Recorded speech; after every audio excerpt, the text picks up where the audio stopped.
നമസ്കാരം, welcome to Diamond Sports. Mumbai city FC vs Kerala Blasters. വെള്ളിയാഴ്ചയാണ് മത്സരം. കേരള ബ്ലാസ്റ്റേഴ്സിൻ്റെ ഹോം മാച്ചാണ്.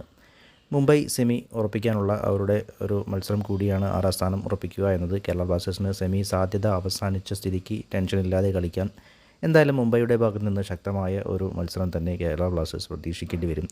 കേരള ബ്ലാസ്റ്റേഴ്സ് മുംബൈ ഇതുവരെയുള്ള അവരുടെ പ്ലെയേഴ്സ് സ്റ്റാറ്റസ് നോക്കാം. ആദ്യപാദ മത്സരത്തിൽ അവർ കേരള ബ്ലാസ്റ്റേഴ്സിനെ തോൽപ്പിച്ചിരുന്നു. പോസ്റ്റിന് കീഴിൽ ലച്ചൻപ മികച്ച പ്രകടനമാണ് മുംബൈക്ക് വേണ്ടി ഇതുവരെ നടത്തിക്കൊണ്ടിരിക്കുന്നത്. 7 ക്ലീൻ ഷീറ്റ് ഉണ്ട്. അവരുടെ ഡിഫൻസും ഗോൾ കീപ്പും അത്യാവശ്യം മോശമില്ലാതെ കളിക്കുന്നുണ്ട്. റൈറ്റ് ബാക്കായ വാൽപോയ, സെൻട്രൽ ഡിഫൻസായ മെഹ്താബ്, ടിരി മികച്ച പ്രകടനമാണ്. ലെഫ്റ്റ് ബാക്കായ സാഹിൽ. എന്തായാലും ഇവരുടെ ഡിഫൻസ് നല്ല പ്രകടനമാണ്. അതിനാൽ തന്നെ കേരള ബ്ലാസ്റ്റേഴ്സിന് ഇവരുടെ ഡിഫൻസിനെ ബീറ്റ് ചെയ്ത് ഗോളടിക്കുക എന്നത് ഒരു നല്ല രീതിയിൽ തന്നെ കേരള ബ്ലാസ്റ്റേഴ്സിന് വിയർപ്പൊഴുക്കേണ്ടി വരും. പ്രത്യേകിച്ചും കേരള ബ്ലാസ്റ്റേഴ്സിൻ്റെ അറ്റാക്കേഴ്സായ ജീസസ് പരിക്കിലാണ്. നോവ കളിക്കുമോ എന്നറിയില്ല. ഇവർ രണ്ടുപേരും ഇല്ലെങ്കിൽ കേരള ബ്ലാസ്റ്റേഴ്സിന് കുറച്ചുകൂടി ബുദ്ധിമുട്ടായിരിക്കും ഇവരുടെ ഡിഫൻസ് ബീറ്റ് ചെയ്യാൻ. അവരുടെ മിഡ്ഫീൽഡേഴ്സായ ജോൺ ടോറൽ, പിന്നെ ബ്രണ്ടൻ, പിന്നെ വാനിഫ് ഇവർ ഇറങ്ങാനാണ്. ഈ 3 പേരും ഇറങ്ങാനാണ് മിഡ്ഫീൽഡിൽ സാധ്യത. കേരള ബ്ലാസ്റ്റേഴ്സിന് മിഡ്ഫീൽഡിനെ അപേക്ഷിച്ച് ഇവരുടെ കുറച്ച് ശക്തമാണ്. പ്രത്യേകിച്ചും അവരുടെ വാനിഫ് നല്ല പ്ലെയറാണ്. നല്ല ശക്തമായ ഒരു കൂടുതൽ തലവേദന സൃഷ്ടിക്കുന്ന, കേരള ബ്ലാസ്റ്റേഴ്സ് തലവേദന സൃഷ്ടിക്കുന്ന ഒരു പ്ലെയറാണ്. അദ്ദേഹത്തിന് ഭാഗത്തു നിന്നും അവരുടെ ചാൻസ് ക്രിയേഷൻ ഒത്തിരി നടക്കുന്നുണ്ട്. അദ്ദേഹത്തിലൂടെ തന്നെയാണ്. പിന്നെ നമ്മുടെ ബ്രണ്ടൻ്റെ നല്ല ത്രൂ പാസുകൾ കേരള ബ്ലാസ്റ്റേഴ്സിന് കൂടുതൽ തലവേദന സൃഷ്ടിക്കും. വാനിഫിന് ഇതുവരെ 2 ഗോളും അദ്ദേഹം നേടിയിട്ടുണ്ട്, 3 അസിസ്റ്റും. പിന്നെ ചാൻസ് ക്രിയേഷൻ ബ്രണ്ടൻ വാനിഫും ഈ സീസണിൽ മികച്ച അവരുടെ 2 പ്ലെയേഴ്സ് തന്നെയാണ്.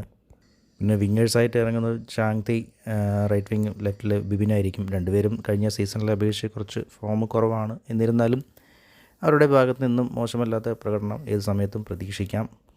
പിന്നെ അവരുടെ ഫോർവേഡായ ഓർട്ടിസ് കളിക്കാനാണ് സാധ്യത. ഈ സീസണിലെ പകുതിക്ക് വെച്ചാണ് അദ്ദേഹം വന്നത്. എന്നിരുന്നാലും നമുക്ക് അറിയാം, ISL മികച്ച പ്ലെയർ തന്നെയാണ് ഓർട്ടിസ്. അദ്ദേഹത്തിനെയും കേരള ബ്ലാസ്റ്റേഴ്സിൻ്റെ ഡിഫൻസിന് തലവേദന സൃഷ്ടിക്കും.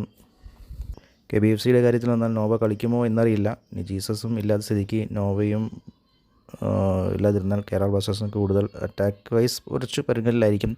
എന്തായാലും കോറോ, പെപ്ര, ലൂണ നിലവിൽ മുന്നേറ്റത്തിൽ പ്രതീക്ഷ അർപ്പിക്കുന്ന ഒരു കളിയാണ് അതുവരെ ഇത് കഴിഞ്ഞ മാച്ചിൽ കാഴ്ചവെച്ചത്. അതേ നിലവാരത്തിൽ തന്നെ കേരള ബ്ലാസ്റ്റേഴ്സിന് കളിക്കാൻ കഴിഞ്ഞാൽ വിജയം നിശ്ചയമായി കിട്ടും. കേരള ബ്ലാസ്റ്റേഴ്സിൻ്റെ മിഡ്ഫീൽഡ് കഴിഞ്ഞ മത്സരത്തിൽ ജംഷഡ്പൂരിനെതിരെ അത്യാവശ്യം നല്ല രീതിയിൽ തന്നെ കളിച്ചിട്ടുണ്ടായിരുന്നു. ഡിഫൻസ് ലൈൻ ഡ്രിൻസിച്ചും ലഗേറ്റും നല്ല പ്രകടനമാണ് കാഴ്ചവെച്ചത്. ഡ്രിൻസിച്ചിൻ്റെ ആ ഒരു മിസ്റ്റേക്ക് വന്നതാണ് കളി ആകെ മാറ്റിമറിച്ചത്. അതുവരെ നല്ല രീതിയിൽ തന്നെ അദ്ദേഹം കളിച്ചുകൊണ്ടിരുന്നു. അതുപോലെ ഒന്നും സംഭവിക്കാതിരിക്കട്ടെ, ശ്രദ്ധിച്ച് കളിക്കാൻ കേരള ബ്ലാസ്റ്റേഴ്സ് ഡിഫൻസിന് സാധിക്കട്ടെ. കഴിഞ്ഞ മത്സരത്തിൽ നോറ ഫെർണാണ്ടസും നല്ല പോസ്റ്റിന് കീഴിൽ നല്ല മികച്ച പ്രകടനം തന്നെയാണ്. അദ്ദേഹത്തിന് ഈ അവരുടെ മിസ്റ്റേക്കിലൂടെ വന്ന ഗോൾ ഇല്ലായിരുന്നെങ്കിൽ നല്ലൊരു ക്ലീൻ ഷീറ്റോടുകൂടി നല്ല പ്രകടനമായിരിക്കും. എന്തായാലും KBFCക്ക് പരമാവധി നന്നായി കളിച്ച് സൂപ്പർ കപ്പിന് നല്ല രീതിയിൽ തയ്യാറെടുക്കാൻ വേണ്ടിയുള്ള മത്സരം ആയിരിക്കും. എന്തായാലും അവരുടെ ഭാഗത്തു നിന്നും നല്ല പ്രകടനം തന്നെ പ്രതീക്ഷിക്കാം. എന്തായാലും മത്സരം കടുത്തത് തന്നെയായിരിക്കും. എന്തായാലും ഈ വീഡിയോയും ചാനലും ഇഷ്ടപ്പെട്ടാൽ ലൈക്ക് ചെയ്യുക, സബ്സ്ക്രൈബ് ചെയ്യുക. Once again thank you for watching.